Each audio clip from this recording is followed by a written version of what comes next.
സന്നിധാനത്തെ അതുപോലെ തന്നെ വലിയ നടപ്പന്തലിൻ്റെ അവിടേക്ക് പോയാൽ എല്ലായിടത്തും ഇതേ തിരക്കാണ്. വിവിധ വ്യൂ പോയിന്റുകളിൽ നിന്നുള്ള ദൃശ്യങ്ങളിലും ഇതേപോലെ തന്നെയാണ്.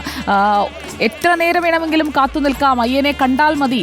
ആ ഒരു ഭക്തി നിർഭരമായ ഒരു മുഹൂർത്തമല്ലേ നമ്മളിപ്പോൾ കണ്ടുകൊണ്ടിരിക്കുന്നത്. തിരുവാഭരണ പേടകം വഹിച്ചുകൊണ്ടുള്ള ആ സംഘം അത് എപ്പോഴായിരിക്കും സന്നിധാനത്തേക്ക് എത്തുക?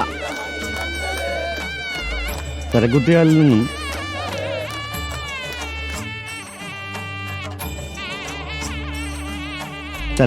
നിന്നും ഉടൻ തന്നെ ഒരു 5:30 കഴിയുമ്പോഴത്തേക്കും അവിടെ നിന്നും തിരുവാഭരണത്തിൻ്റെ ഘോഷയാത്ര സന്നിധാനത്തേക്ക് എത്തും. 6 മണിക്ക് ശേഷം സന്നിധാനത്ത് എത്തിച്ചേരുമെന്നാണ് പ്രതീക്ഷിക്കുന്നത്. 6:30 ദീപാരാധന നടക്കേണ്ടതാണ്. അപ്പോൾ അതിനനുസരിച്ച് ആ സമയക്രമീകരണത്തിൽ തന്നെ തിരുവാഭരണം അവിടെ എത്തിച്ചേരും.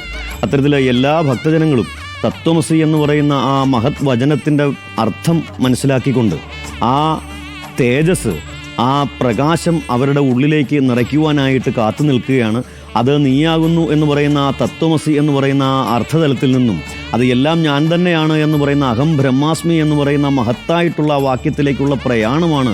ആ പ്രകാശത്തെ നെഞ്ചിലേറ്റിക്കൊണ്ട് ഓരോ ഭക്തരും ഇവിടെ നിന്നും മലയിറങ്ങുമ്പോൾ സംഭവിക്കുന്നത്. അത്തരത്തിലുള്ള വലിയ ഒരു അർത്ഥതലങ്ങൾ ഉൾക്കൊള്ളുന്ന ഒന്നാണ് ഈ മകര ജ്യോതി ദർശനം എന്ന് പറയുന്നത്. അതുകൊണ്ടാണ് ഇത്രയധികം ഭക്തജനങ്ങൾ ആ ദർശന പുണ്യത്തിനായിട്ട് അക്ഷമരായിട്ട് കാത്തിരിക്കുന്നത് എന്ന് നമുക്ക് മനസ്സിലാക്കുവാനായിട്ട് സാധിക്കും. വളരെ വിശേഷമായിട്ടുള്ള ഈ മഹത്തരമായിട്ടുള്ള ഉപനിഷത്തുകളിലെ മഹത്തായിട്ടുള്ള വാക്യങ്ങളായിട്ട് പറയപ്പെടുന്ന 4 മഹാവാക്യങ്ങളിലെ ഒരേ ഒരു ഉപദേശവാക്യമാണ് തത്വമസി എന്ന് പറയുന്നത്. നമ്മുടെ ശബരിമലയുടെ മുമ്പിൽ നമുക്ക് കാണുവാനായിട്ട് സാധിക്കും. അത് നീയാകുന്നു എന്ന് പറയുന്ന ആ അവസ്ഥയാണ് അതിൻ്റെ അർത്ഥമെന്ന് പറയുന്നത്.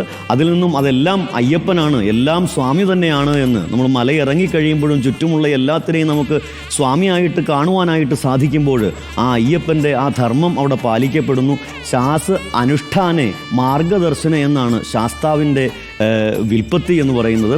അത്തരത്തിൽ ആ ശാസ്ത്രത്തിൻ്റെ വിൽപ്പത്തി, അത്തരത്തിൽ ശാസനാൽ താരേത് അസ്തു ശാസ്ത്ര പരികീർത്തിത എന്ന് പറയും. അത്തരത്തിൽ ഏതൊരു ശാസനങ്ങളാണോ ഒരു വ്യക്തിയുടെ ഉന്നമനത്തിനായിട്ട് നമുക്ക് മാർഗദർശകമായിട്ടുള്ളത് അതിനെയാണ് ശാസ്ത്രം എന്ന് പറയുക. അത്തരത്തിൽ ആ അനുഷ്ഠാനേ മാർഗദർശന എന്ന് പറയുമ്പോൾ മാർഗദർശനത്തിനും അനുഷ്ഠാനത്തിനും വേണ്ടിയിട്ടുള്ള നാട്യശാസ്ത്രം എന്ന് പറഞ്ഞാൽ അത് നാട്യത്തിൽ മാർഗദർശനം നടന്നും അനുഷ്ഠിക്കേണ്ടതുമായിട്ടുള്ള കാര്യങ്ങളെന്നാണ് അർത്ഥം വരുന്നത്.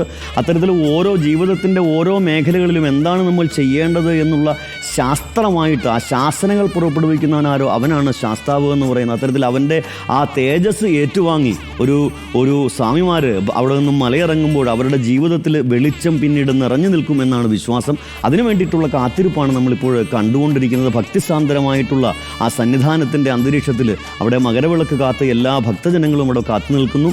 അവിടെ അതോടൊപ്പം തന്നെ ആ ശബരിമലയിലെ ഭഗവാന്റെ തിരുവാഭരണങ്ങൾ ചാർത്തിയുള്ള ദീപാരാധന കൂടി നടക്കും. ഇത്തരത്തിൽ ഇവിടെ കൃഷ്ണപ്പരുന്നുവെല്ലാം വട്ടമിട്ട് പറക്കുന്ന ദൃശ്യങ്ങളെല്ലാം നമുക്ക് കാണുവാനായിട്ട് സാധിക്കും. വളരെ ഭക്തിനിർഭരമായിട്ടുള്ള നിരവധി ഭക്തജനങ്ങളാണ് വിവിധ സ്ഥലങ്ങളിലായിട്ട് ഈ മകര ദർശനത്തിനായിട്ട് നിലയുറപ്പിച്ചിരിക്കുന്നത് എന്നുകൂടി നമുക്ക് കാണുവാനായിട്ട് സാധിക്കുന്ന കാര്യങ്ങളാണ്.